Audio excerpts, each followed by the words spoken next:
आज का सुविचार। जिन्हें बुलंदियों को छूना है, उन्हें मुश्किलों से तो गुजरना ही पड़ेगा, क्योंकि जब फूल गुलाब का चुना है, तो कांटों से तो गुजरना ही पड़ेगा। तो देखो यार, कहीं न कहीं प्रकृति भी हमें यह सीख देती है कि अगर तुम्हें केवल एक गुलाब के फूल को तोड़ना है, तो वहाँ भी इस बात का डर रहता है कि कहीं कांटे न चुभ जाएँ। तो यह तो ज़िंदगी है यार, तो सोचो यहाँ पर कितनी मुश्किलें हो सकती हैं और उसमें से आपने अपने एक बड़े लक्ष्य को चुना है। तो उस लक्ष्य को पाने के लिए मुश्किलें भी तो बड़ी-बड़ी आएँगी, पर हमें उन मुश्किलों से डरना नहीं है, बल्कि अपने लक्ष्य के लिए कायम रहना है और एक दिन उस लक्ष्य को पाकर दिखा देना है। तो आइए इसी सुविचार के साथ अपना आज का लेक्चर प्रारंभ करते हैं। तो आज का हमारा टॉपिक है न्यूट्रिशन इन प्लांट्स, जिसके अंदर हम फोटोसिंथेसिस के बारे में पढ़ेंगे। लेकिन फोटोसिंथेसिस के बारे में पढ़ने से पहले हम एक लीफ के स्ट्रक्चर के बारे में पढ़ेंगे, ताकि हम फोटोसिंथेसिस को ज़्यादा अच्छे से समझ सकें। तो आइए सबसे पहले लीफ का एक्सटर्नल स्ट्रक्चर देख लेते हैं। तो एक लीफ का जो आउटर मोस्ट लेयर होता है, उसे ही हम लीफ ब्लेड या फिर लेमिना कहते हैं। और इसी आउटर मोस्ट लेयर पर जब लाइट गिरती है, तो लीव्स अपना फोटोसिंथेसिस शुरू करते हैं और इसी पार्ट से गैसेस का एक्सचेंज भी होता है, जैसे कि CO2 का अंदर आना और फिर ऑक्सीजन का बाहर जाना। और इसी लीफ के बीचों बीच आपको जो एक मोटी सी लेकिन पतली सी, अरे कहना क्या चाहते हो? पतली सी मतलब डंडी दिख रही है, इसी को हम मिडरिप कहते हैं। और अगर इसके फंक्शन की बात करें, तो जैसा कि हम सब जानते हैं कि फोटोसिंथेसिस के लिए वाटर की भी ज़रूरत पड़ती है। तो ये वाटर लीव्स तक कैसे पहुंचता है? तो इसी वाटर को रूट्स से यानी कि जड़ों से पत्तों तक पहुंचाने का काम करते हैं वेस्कुलर बंडल्स। वेस्कुलर बंडल के बारे में हम आने वाले लेक्चर्स में अच्छे से पढ़ेंगे। फिलहाल आप ये जानिए कि ये वेस्कुलर बंडल्स जाइलम और फ्लोएम ट्यूब से बने हुए होते हैं। जैसे कि हमारी बॉडी में नसें होती हैं जिसमें ब्लड फ्लो होता है, वैसे ही जाइलम और फ्लोएम पौधे की नसें होती हैं जिनमें वाटर और न्यूट्रिएंट्स फ्लो होते रहते हैं। और ये जाइलम और फ्लोएम पहले मिडरिप के अंदर जाते हैं और फिर वहाँ से छोटी छोटी वेंस में डिवाइड होकर जो भी न्यूट्रिएंट्स या वाटर लीव्स को देना होता है दे देते हैं।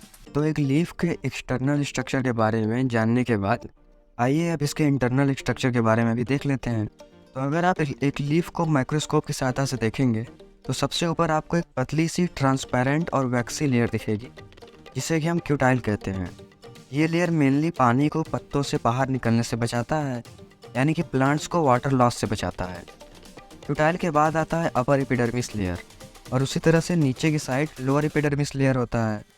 और इन्हीं एपिडर्मिस के लेयर में कुछ होल्स होते हैं जिन्हें कि हम स्टोमेटा कहते हैं।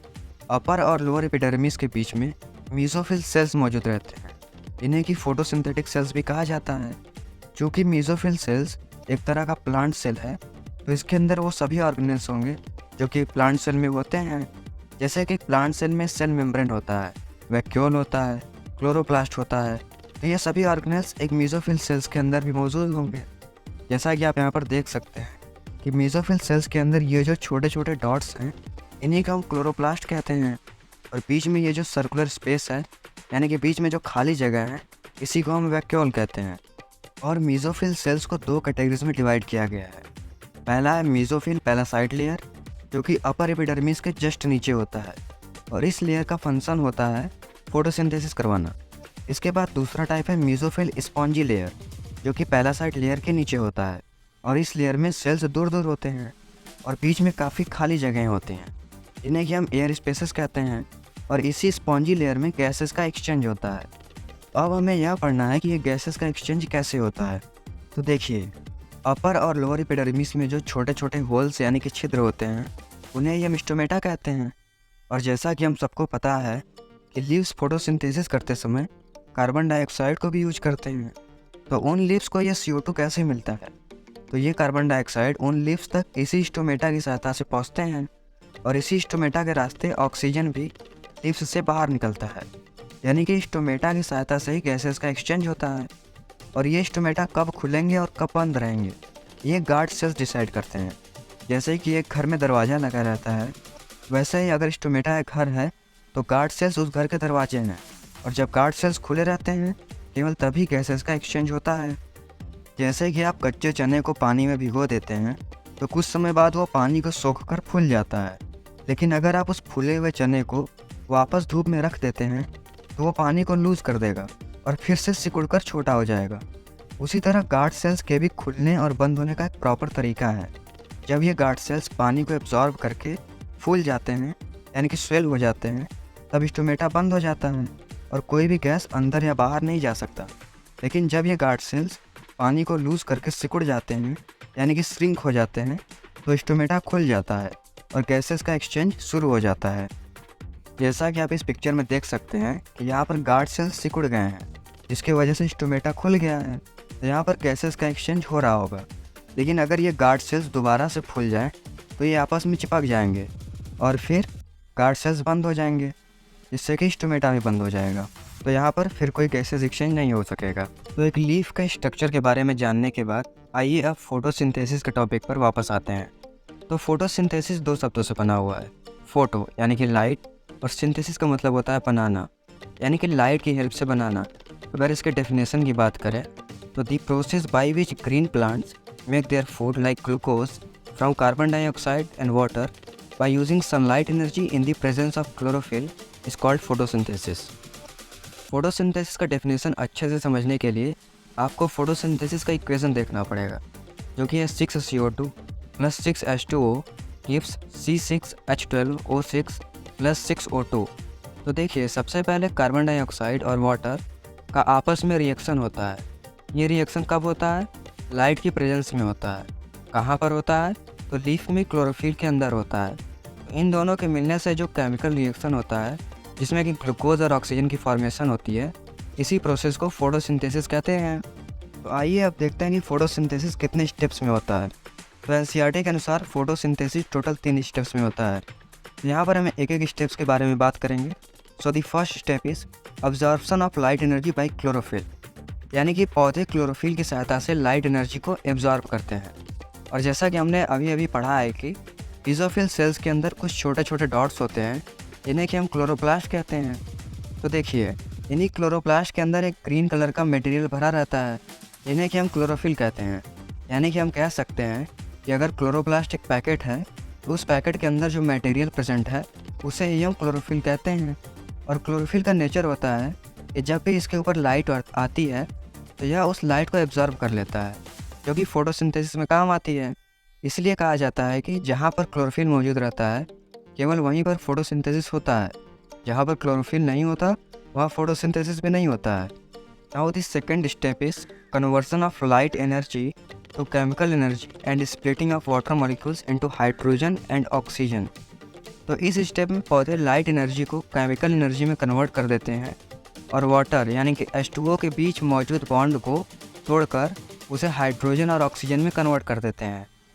Now the third point is reduction of carbon dioxide to carbohydrates.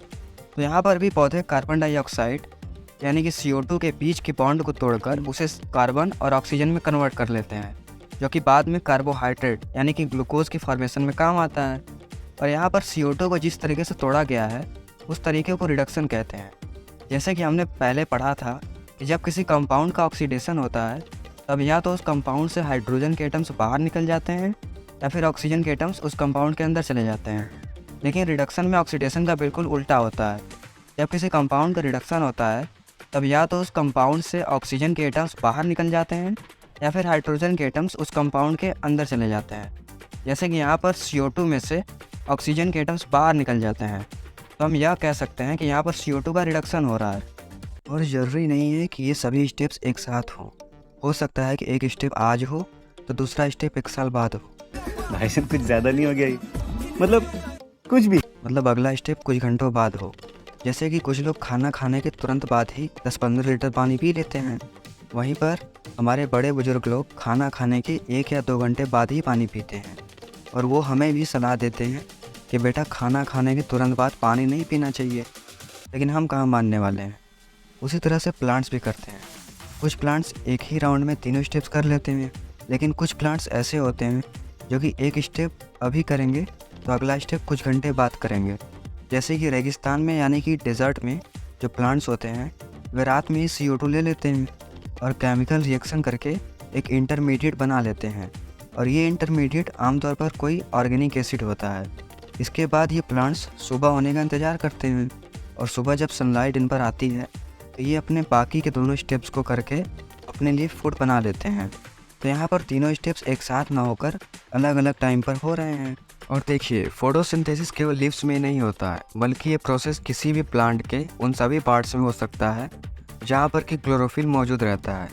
और जैसा कि हम जानते हैं कि क्लोरोफिल ग्रीन कलर के होते हैं, तो ये क्लोरोफिल प्लांट्स के जिस भी पार्ट में होते हैं आमतौर पर वो पार्ट भी ग्रीन कलर का हो जाता है। अगर कोई लीफ है जिसका कि कुछ पोर्शन ग्रीन है और बाकी का लीफ कलरलेस है, तो इस केस में जो ग्रीन पार्ट है वहाँ पर तो फोटोसिंथेसिस होगा, लेकिन जो कलरलेस पार्ट है उस पार्ट में कोई भी फोटोसिंथेसिस नहीं हो सकता, क्योंकि वहाँ पर कोई भी क्लोरोफिल प्रेजेंट नहीं है। इसी टॉपिक पर एनसीईआरटी में एक एक्टिविटी है, आइए उसे देख लेते हैं। तो यहाँ पर हम एनसीईआरटी के एक्टिविटी नंबर 6.1 की बात कर रहे हैं। इस एक्टिविटी का मेन पर्पज़ यह दिखाना है कि फोटोसिंथेसिस के लिए क्लोरोफिल का होना जरूरी है। So the first step is take a potted plant with variegated leaf and keep the plant in dark room for 3 days। यानी कि सबसे पहले किसी रंग बिरंगे पत्तों वाले एक पौधे को लाइए और उसे लगभग 3 दिनों के लिए एक अंधेरे कमरे में रख दीजिए। तो ऐसे में उस प्लांट्स तक सनलाइट नहीं पहुंच पाएगी, जिसके कारण ना तो वह फोटोसिंथेसिस कर पाएगा और ना ही कोई फूड बना पाएगा। तो ऐसे में प्लांट्स अपने अंदर पहले से ही जमा यानी कि स्टोर्ड फूड को यूज़ करना शुरू करते हैं, जिसे कि हम स्टार्च कहते हैं। स्टार्च कुछ और नहीं बल्कि ग्लूकोज का एक पॉलीमर है। पॉलीमर यानी कि ये कई ग्लूकोज मॉलिक्यूल से मिलकर बनता है। और जैसा कि हमें पता है कि प्लांट्स दिन भर फोटोसिंथेसिस करते रहते हैं, जिससे कि बहुत सारा ग्लूकोज बन जाता है। तो जो एक्स्ट्रा ग्लूकोज बन जाता है उसे प्लांट्स स्टार्च में कन्वर्ट करके अपने किसी पार्ट में स्टोर कर लेते हैं। और जब आप किसी प्लांट को लगभग 3 दिनों के लिए अंधेरे कमरे में रख देंगे तो वे अपने अंदर मौजूद स्टार्च को यूज़ करके ख़त्म कर देंगे। तो इस स्टेप का मेन पर्पज़ यही था कि प्लांट्स या उसके लीव्स के अंदर मौजूद सभी स्टार्च को ख़त्म कर देना। Now the second step is keep the plant again in sunlight for about 6 hours। तो अब कहा जा रहा है कि प्लांट्स को दोबारा 6 घंटों के लिए सनलाइट में रख दीजिए। तो अब यहाँ पर कईयों को काफ़ी कन्फ्यूजन होती है कि ये कौन सी बात हुई, अगर प्लांट को दोबारा सनलाइट में ही रखना था तो फिर इसे अंधेरे में रखने का क्या मतलब था। कुछ भी। तो देखिए, फोटोसिंथेसिस केवल ग्रीन पार्ट्स में ही होता है। तो एक लीफ का जो ग्रीन कलर का पोर्शन होता है वहाँ पर तो फोटोसिंथेसिस होगा, लेकिन जो कलरलेस या नॉन ग्रीन पोर्शन होगा वहाँ पर कोई फोटोसिंथेसिस नहीं होता है। लेकिन भले उस लीफ का नॉन ग्रीन पार्ट फोटोसिंथेसिस नहीं करता, पर जिंदा रहने के लिए फूड तो इसे भी चाहिए। तो पहले एक लीफ का जो ग्रीन पार्ट है वो अपने लिए फूड यानी कि स्टार्च बनाता है, और उसके बाद जो एक्स्ट्रा स्टार्च बन जाता है वो इस कलरलेस पोर्शन के अंदर आ जाता है।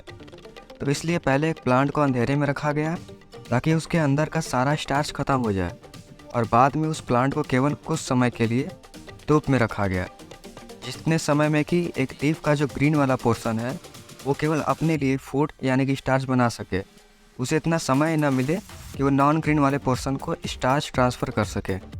तो अब उस लीफ का जो ग्रीन कलर का पार्ट है वहाँ पर स्टार्च प्रेजेंट है, और जो नॉन ग्रीन पार्ट है वहाँ पर कोई भी स्टार्च प्रेजेंट नहीं है। और the third point is pluck a leaf from the plant and mark the green areas of the leaf on a sheet of paper and then boil the leaf in water और some time. यानी कि अब उस रंग बिरंगे पौधे में से एक रंग बिरंगे पत्ते को तोड़ लीजिए और उस लीफ में जो ग्रीन पार्ट है और जो नॉन ग्रीन पार्ट है उसे किसी पेपर पर ड्रॉ कर लीजिए, ताकि आपको यह याद रहे कि कौन सा पार्ट ग्रीन था और कौन सा पार्ट नॉन ग्रीन था। और उसके बाद उस लीफ को कुछ देर तक पानी में बॉयल कर लीजिए यानी कि उबाल लीजिए। Fourth point is immerse the leaf in a beaker containing alcohol and then boil the alcohol with the help of water bath. तो अब उस पानी में उबले हुए पत्ते को पानी से बाहर निकालिए और अल्कोहल में डालकर फिर से उबालिए। तो यहाँ पर यह ध्यान देना चाहिए कि अल्कोहल को कभी भी डायरेक्टली हीट नहीं किया जाता, क्योंकि ये आग बहुत तेज़ पकड़ता है। अगर आपने अल्कोहल को डायरेक्टली उबालने की कोशिश की तो अल्कोहल तो उबल जाएगा, पर साथ ही में ये आपके घर को और आपको दोनों को उबाल देगा। इसलिए अल्कोहल को वाटर बाथ के सहायता से उबाला जाता है। यानी कि पहले एक बीकर में पानी लिया जाता है और उस बीकर में अल्कोहल के बीकर को डालकर उबाला जाता है, जिससे कि हीट अल्कोहल तक डायरेक्टली ना पहुँच के इनडायरेक्टली पहुँचती है। तो अब बात आती है कि पत्ते को अल्कोहल में उबाल क्यों रहे हैं। तो अल्कोहल एक तरह का डीकलराइजिंग एजेंट है, तो ये उस पत्ते में से सभी कलर को गायब कर देगा और वो पूरा पत्ता आपको कलरलेस दिखेगा। अब आपको पता ही नहीं चलेगा कि कौन सा पार्ट ग्रीन था और कौन सा नॉन ग्रीन। इसलिए शुरुआत में ये कहा गया था कि आप इस लीफ को कहीं ड्रॉ कर लीजिए ताकि आपको यह याद रहे कि किस पार्ट का क्या कलर था। Now the fifth and last step is after boiling with the alcohol dip the leaf in iodine solution for some time and observe the change in colour. तो अब लास्ट स्टेप में alcohol में उबले हुए leaf को iodine solution में डालकर कुछ देर के लिए छोड़ दीजिए।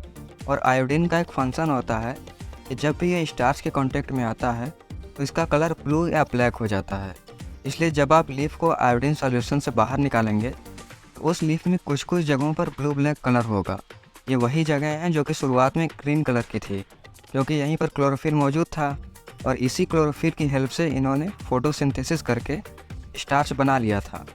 लेकिन कुछ जगहें उस लीफ में अभी भी कलरलेस होंगी, क्योंकि ये वो जगह हैं जहाँ कोई क्लोरोफिल था ही नहीं, जिसके कारण ना तो ये फोटोसिंथेसिस कर पाए और ना ही स्टार्च बना पाए।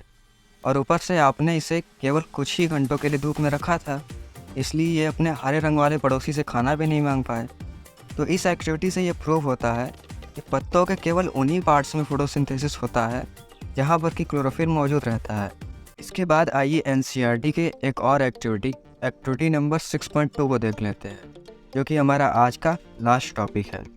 सो the first step is take 2 potted plants and keep them in dark till all the starch gets used up। यानी कि 2 गमले लीजिए और उसको तब तक अंधेरे में रखिए जब तक कि उन गमलों के अंदर जो लीव्स हैं उनके अंदर का सारा स्टार्च ख़त्म नहीं हो जाता। वही लगभग 3 दिन के लिए रखना पड़ेगा। Now the second point is place each plant separately and cover them with bell jars with 1 plant having potassium hydroxide inside it. तो अब उन दोनों प्लांट्स को किसी बेल जार से कवर कर लीजिए और उनमें से एक बेल जार के अंदर पोटेशियम हाइड्रोक्साइड को रख दीजिए। पोटेशियम हाइड्रोक्साइड क्यों रखते हैं? क्योंकि पोटेशियम हाइड्रोक्साइड उस बेल जार के अंदर मौजूद सभी कार्बन डाइऑक्साइड को एब्जॉर्ब कर लेता है।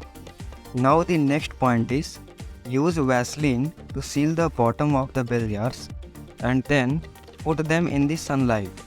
तो अब बेल जार्स को अच्छे से सील कर लीजिए वैसलीन से, ताकि बेल जार से कोई CO2 अंदर या बाहर ना जा सके।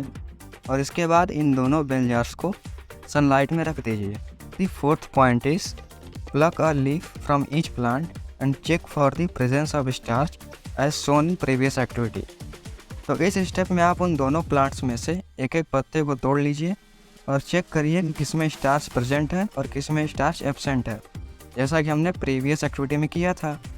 तो देखिए, जिस प्लांट के साथ हमने पोटेशियम हाइड्रोक्साइड को रखा था उसके लीव्स में स्टार्च नहीं बनेगा, क्योंकि वह कभी फोटोसिंथेसिस हुआ ही नहीं। क्यों नहीं हुआ? क्योंकि फोटोसिंथेसिस करने के लिए वहाँ पर कार्बन डाइऑक्साइड का भी होना जरूरी है, लेकिन कार्बन डाइऑक्साइड को तो पोटेशियम हाइड्रोक्साइड ने पहले ही एब्जॉर्ब कर लिया था, जिसके कारण फोटोसिंथेसिस नहीं हुआ। तो केवल बेल जार बी में स्टार्च बनेगा और केवल उसी के leaves blue black colour show करेंगे। तो यहाँ पर अब हमारा न्यूट्रिशन इन प्लांट्स का टॉपिक ख़त्म होता है।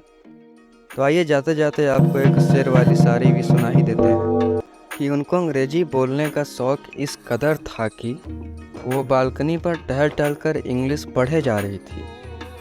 कि उनको अंग्रेजी बोलने का शौक़ इस कदर था कि वो बालकनी पर टहल टहल कर इंग्लिश पढ़े जा रही थी। तो दूसरी तरफ हम थे जिससे कि उन्हें देखने का फितूर इस कदर था कि हम भर दिन धूप में उन्हें देख देख कर शक्तिमान के किलविस बने जा रहे थे।